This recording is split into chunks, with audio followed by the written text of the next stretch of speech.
unless there is a reason that will justify doing that treatment.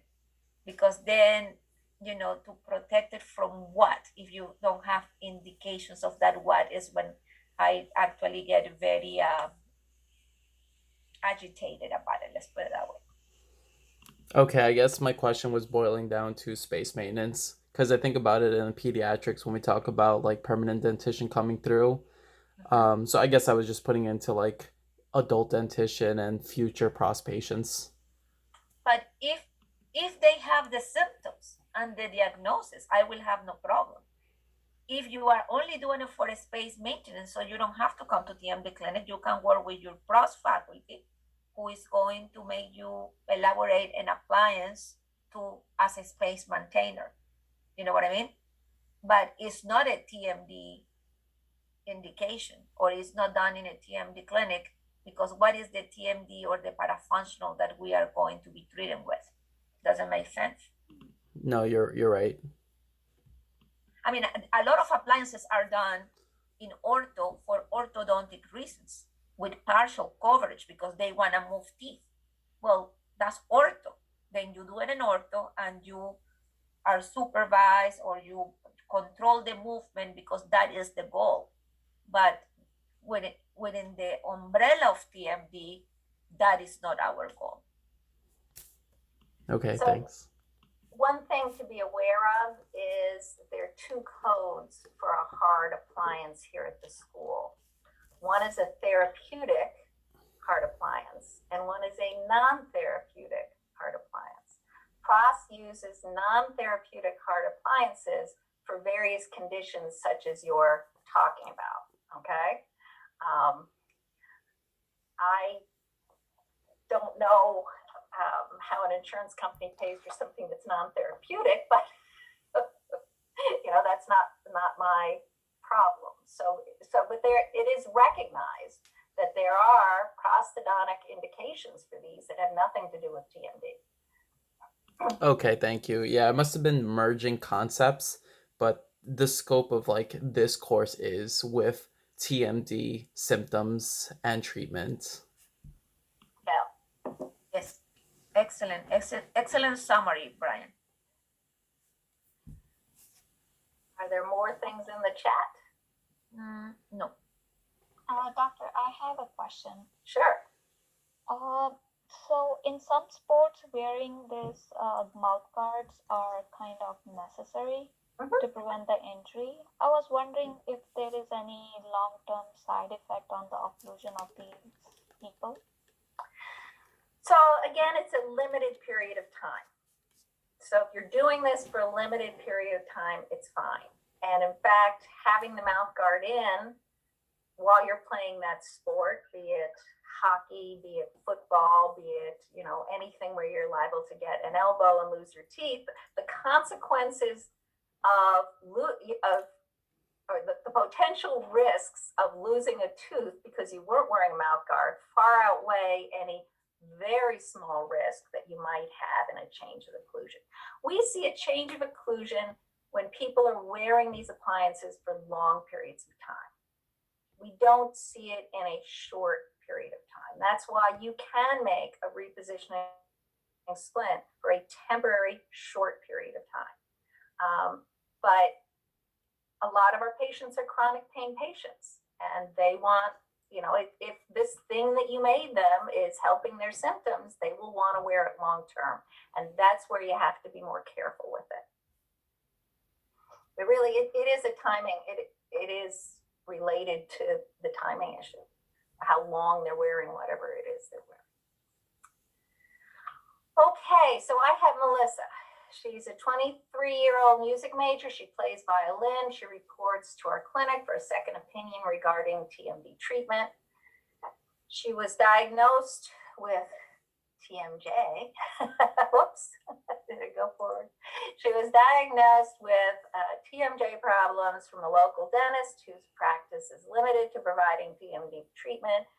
She complains of bilateral pain in the temples, preauricular areas, posterior mandibular areas. She's been having this pain for over 6 months. She also has a history of being locked closed, where she could only open 1 finger width distance, so that's not very much. This is this way. Approximately 4 times in the last year. Latest episode lasted 2 weeks and occurred 5 months ago. She currently can open her jaw almost the whole way. So already you should be thinking about potential diagnoses. You haven't even done an exam yet. You should have in your mind potential diagnoses. She admits to clenching her teeth all the time. 4 months ago, she was given a splint and told to wear it 24 hours a day, including eating. She clenches on the splint currently, but admits to clenching her teeth without the splint as well. Her medical history is significant for hospitalization for depression 4 years ago. She is currently not in counseling or on medication because she, quote, no longer needs it. Her review of systems is significant for a change in occlusion, such that her back teeth no longer touch when the splint is not in place. Otherwise, she denies other symptoms except for occasional dizzy spells and a more recent onset of back and shoulder pain. Her medications include birth control pills, Flexeril. Who remembers what Flexeril? Did we talk? That's the brand name for cyclobenzaprine, muscle relaxant, okay? And Tylenol with codeine. Oh, bad, right? Which she takes as directed by her dentist. She reports no known drug allergies. And my cases are actually all patients, by the way. So this one's from a number of years ago, but was a patient. She has received physical therapy in the past for her jaw pain. She is significantly distressed about the fact that her facial pain increases during her violin practice. She is concerned she will be unable to continue in her chosen major and career. She is seeking a second opinion because she would like to continue to play violin and wonders if other treatments may allow her to do so. So I am sure that Dr. Orbach would have a lot to say about some of the behavioral issues that are surrounding this case. But this is, significant concern of hers because this is her career. It's not just she enjoys doing violin. It's what she wanted to do as a career. So on examination, no submandibular adenopathy, no thyromegaly, pain-free mandibular opening 33 millimeters, maximum unassisted 38 with bilateral familiar master pain, maximum assisted 43, terminated with bilateral familiar master pain. TMJ clicks are heard on opening and closing bilaterally. Familiar pain to palpation without referral, bilateral anterior temporalis, familiar to headache, bilateral masseter origin, body and insertion areas, bilateral posterior mandibular areas, bilateral TMJ, lateral pole and around the pole. So what are her diagnoses? I have 3 spots here for pain-related diagnoses and 1 for intra-articular disorders, but for which I didn't give you all the information you need. So who wants to tackle some of these?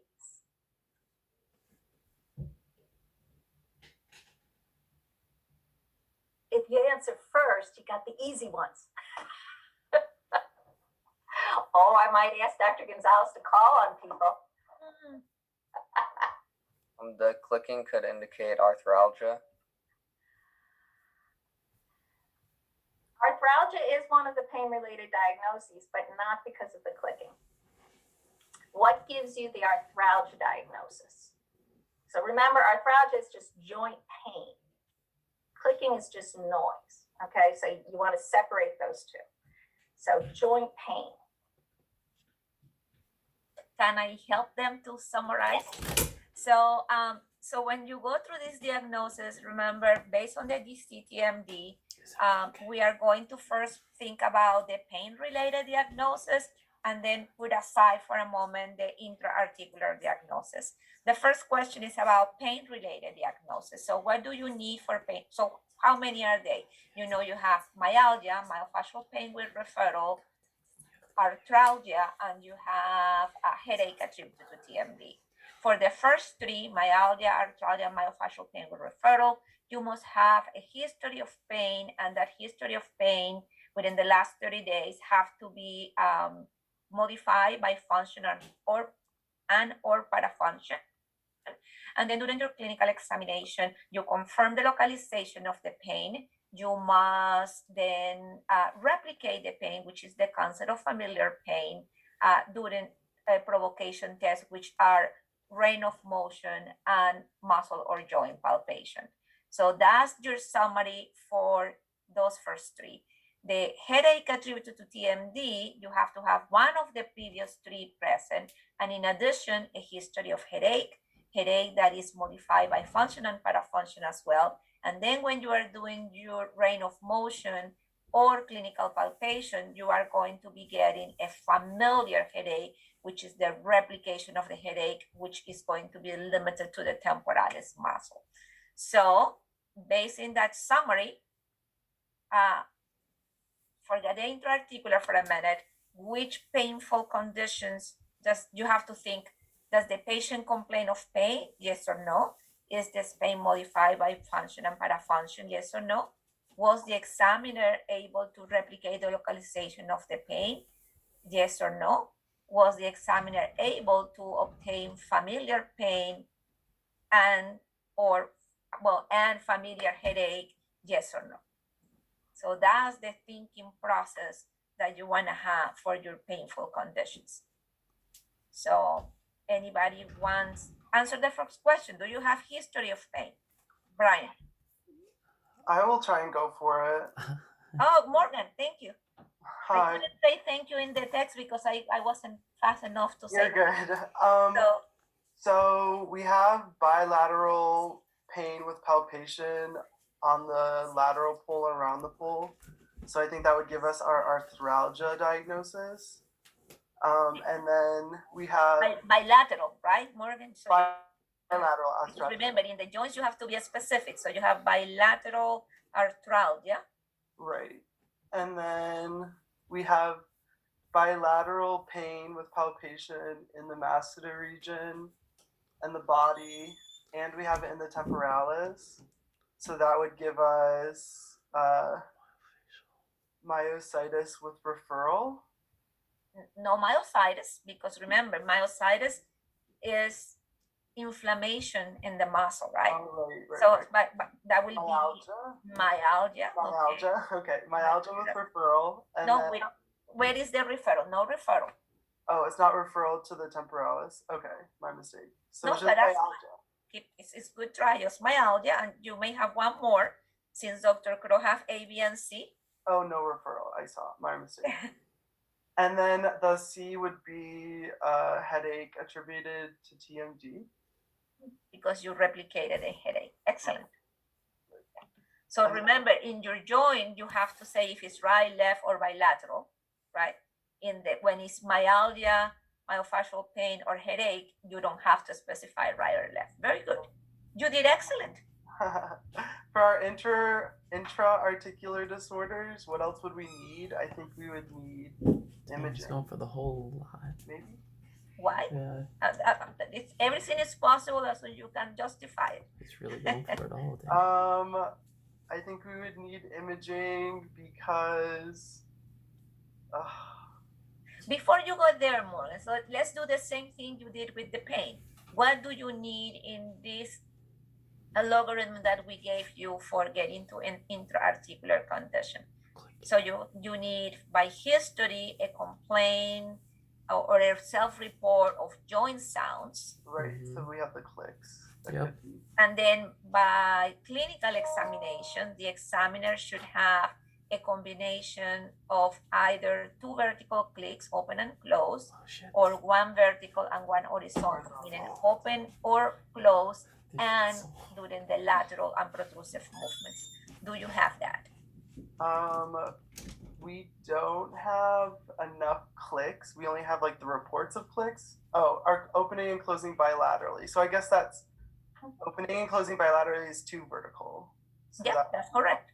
Okay. So, and the patient complain of joint sounds. I'm sorry, I don't recall that from the previous slide. Oh, I don't remember either. Yeah, I don't have all the elements of the history in. I was trying to focus in on, because the history's long. I was trying to focus in on what we have here. So Oh, we do. So we have all the elements of the history. So clinically, the patient I will say, will have, as Morgan, as you pointed out, bilateral what? What will be the diagnosis based on the presented history?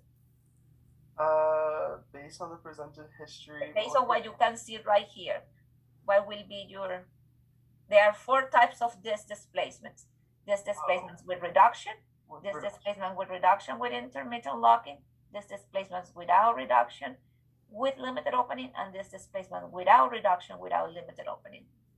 So I remember her having intermittent locking, so maybe disc displacement with intermittent locking because she's like a violinist.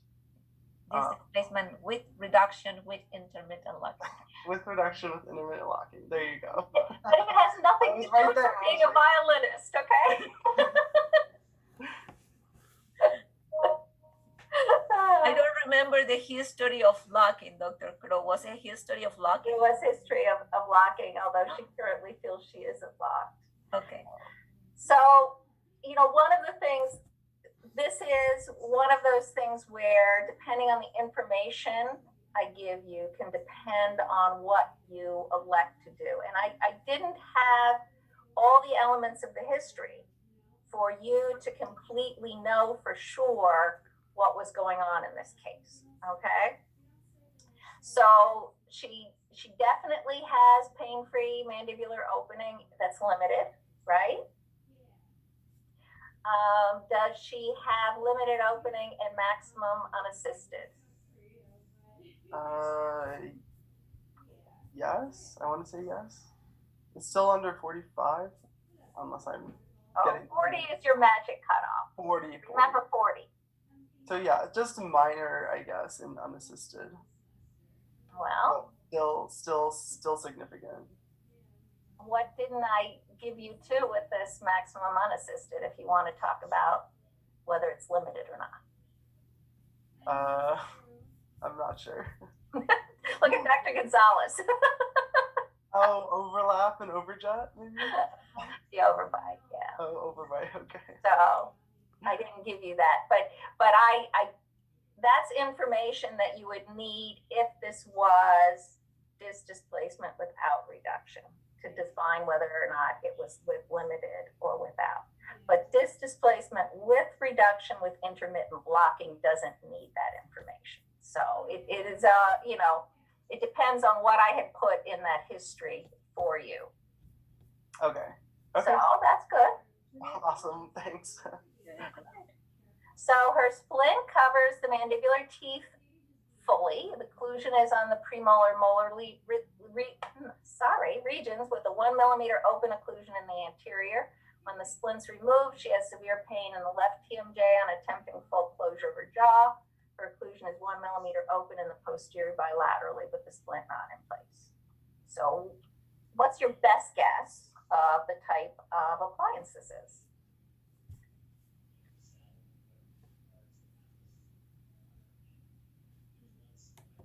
So we talked about stabilization appliances and repositioning appliances and partial coverage appliances, right? It covers the teeth fully, but there is no occlusion in the anterior.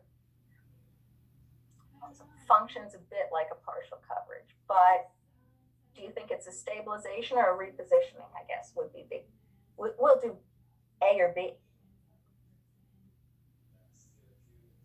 I think it's a repositioning, like anterior repositioning appliance, because it's like the teeth were like occluding in the posterior region and the anterior region was open.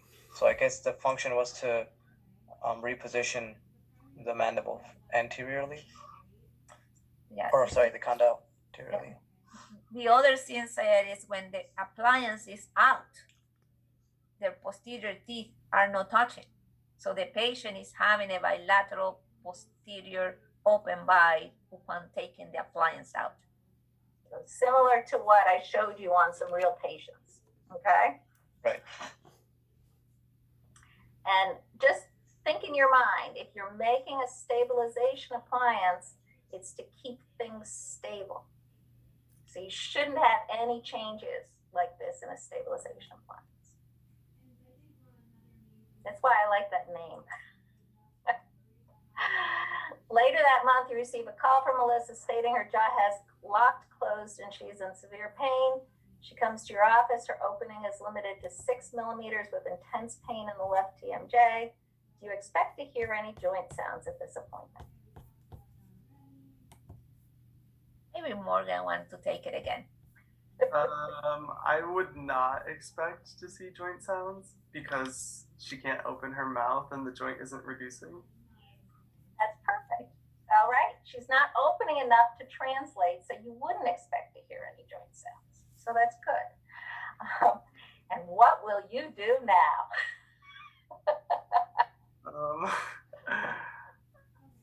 Figure out Do what I do. figure out how to open her mouth. I mean, Okay, so you could do that. I mean, that doesn't sound. You can use a fancier name for that, and you can do two things to do that. One we already addressed in previous lecture, and you just say you try to open it, and probably you can use some manipulation of the geophysical therapy to try to reduce the disc, right? Remember, this is what we call an acute closed lock. right. What else could you do to open her mouth? So you will not go like this, like an alligator, but we use PT for that, right? Right. I mean, the only other thing is I can think of would be to get the condyle back into a position that facilitates opening, but that's like the same thing as PT. That's So, the manipulation. What else could you do? I don't know. I mean, surgery? You could do surgical. That's next week. Yeah, Okay, there you go. Surgical. you could, absolutely. So remember that I stress that a lot, that the closed locks, this displacement without reduction with limited opening, they are good candidates for surgical procedures. At the beginning, you don't have to fail in all the other treatments. We frequently start with PT to see if we can reduce it and alleviate it, and you know, even after this, and then, but they are candidates for surgical to start with, and then they will have to maintain PT after the surgical procedure as well. What is? So if we ask you in the final exam, listen to this, please provide the surgical treatment and pharmacological management. Don't tell us that you don't want to do surgery, because if we are asking you to provide a surgical treatment description or which of the surgical, then that means that we are asking you for surgery, right? And this is one of the cases, one of the diagnoses, closed locks, this displacement without reduction with limited open, that are candidate for surgical to start with. But you had a question, Morgan. I'm sorry, Dr. Yeah, I just was curious. Is there like an anatomical or like physiologic reason that this is happening? Like, or it's just kind of like, okay, yeah.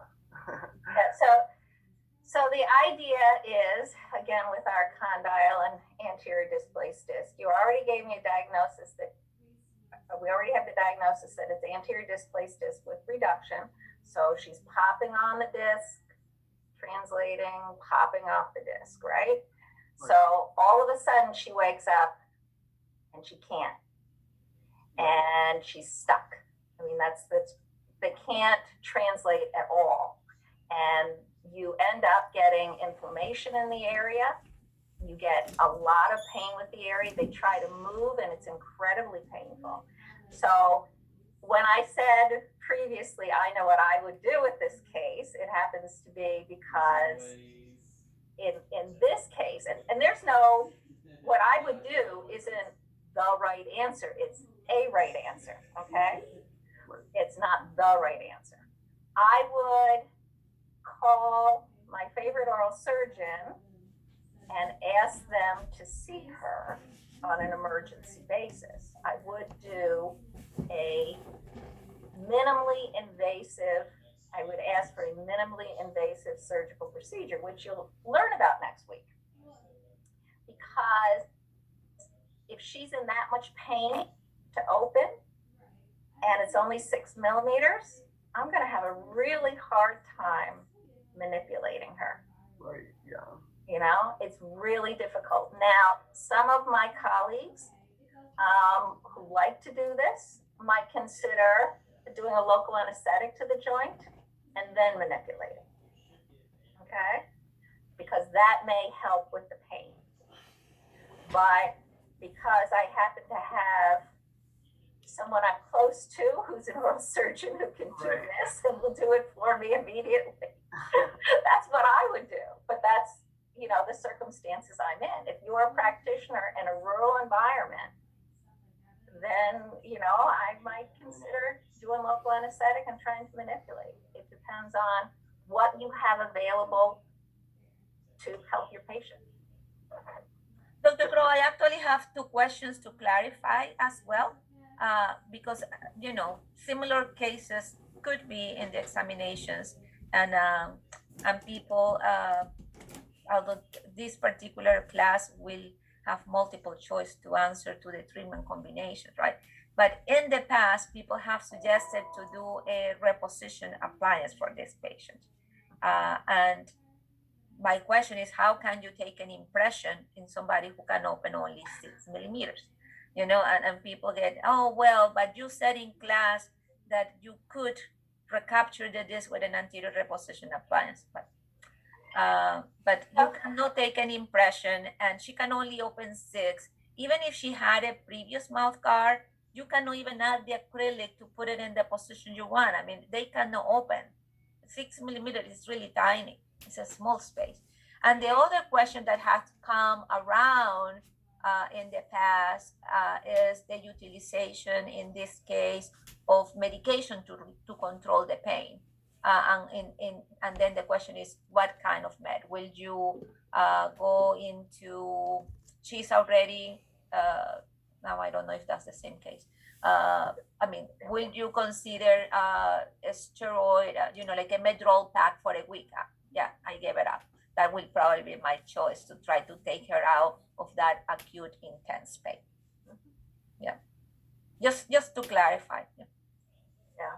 The other thing in the one table I showed, I did have this displacement without reduction and nocturnal bruxism as a potential for a repositioning appliance, but only if you can get that disc to get some movement again. If you can't get any movement, you know, A, you can't take impressions on this. And B, even if she was opening 20 and you could take impressions, if she's stuck there, you're not going to, putting her in a forward position is not going to help the matter at all. And I think that's it. Annalise has a question. Could I clarify that in this case, her diagnosis went from the disc displacement with reduction with intermittent locking, and then once she was stuck open and you heard no click or expected no clicks, that it changed to disc displacement without reduction with limited opening? Yes. She was a stuck closed. Okay. She was not a stuck open. So she has a closed lock. Yeah. Right, okay. Maybe, yeah. I want to clarify that. So a stuck open or open lock is like this, versus this patient is like this, and cannot go anywhere. And in the intermittent locking though, it was stuck like a little bit open, or it was stuck closed? During the opening, she got stuck and then she was able to open. That's what intermittent locking is. You try to open, you can open, you do something, and then you can open. So intermittently, the mouth is not able to do full range of motion or full translation. Okay. The got job. it. Thank you. And these things can happen. You can have somebody that starts in your office as a pure myalgia case, and then the next time you see him and you're repeating the exam, now it's myalgia and arthralgia. So it just because they received a diagnosis today doesn't mean that's the diagnosis that they'll always have. You know, we've had patients that were myalgia on one exam, myofascial pain with referral on another. So you have to look at, you know, what is it currently? So, Excellent discussion, excellent. thank you You very guys- much. Oh, Pedro said, would cold or warm compresses work? Pedro Andrade. I might consider Yes. cold, but I don't know whether or not it would work. It might make her more comfortable for you to allow to manipulate her, to mobilize that joint. It might help, but you know, certainly you could try. She's in your office. You could try cold. Okay, sounds good. I was just wondering because some doctors usually recommend that for TMD pain. So a couple of things to remember with heat and cold. There is no one that we say, you know, unlike when you sprain your ankle and they tell you, you know, oh, cold first and then heat. You know, TMD tends to be more of a chronic condition. So if you're talking about heat and cold within TMD, it really depends on what feels best for the patient. So what will they continue to do?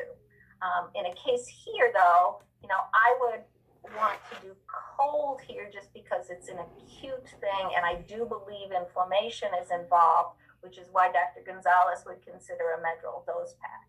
So I would consider cold here, but there's no hard and fast rule on a chronic case of whether you would use heat or cold. Oh, okay. That makes sense. Thank you. There is one more question, Dr. Crow. This is a very interesting question. It says, will a Smile Direct Club offer an easy, quick, and affordable treatment to straighten teeth?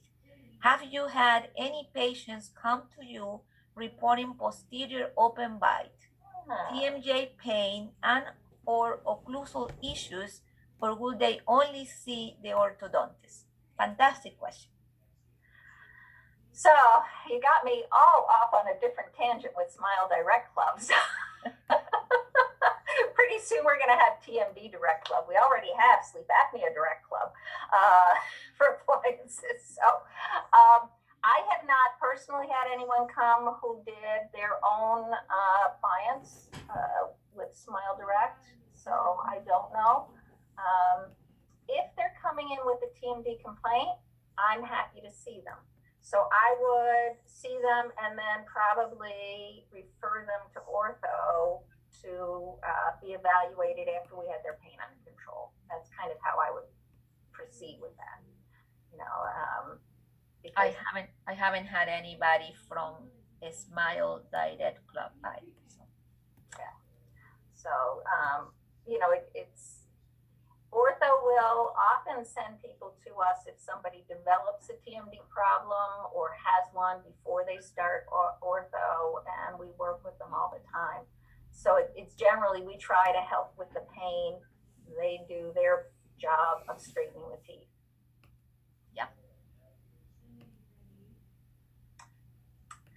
Thank you so much, Dr. Crow. This was a fantastic lecture. I love it. Very interactive. Thank you to all of you who participated. Sorry if I didn't have chance to thank any of you during in the chat, but I have few minutes. I would like now to go over your schedule since we are getting to the end of the semester, believe it or not.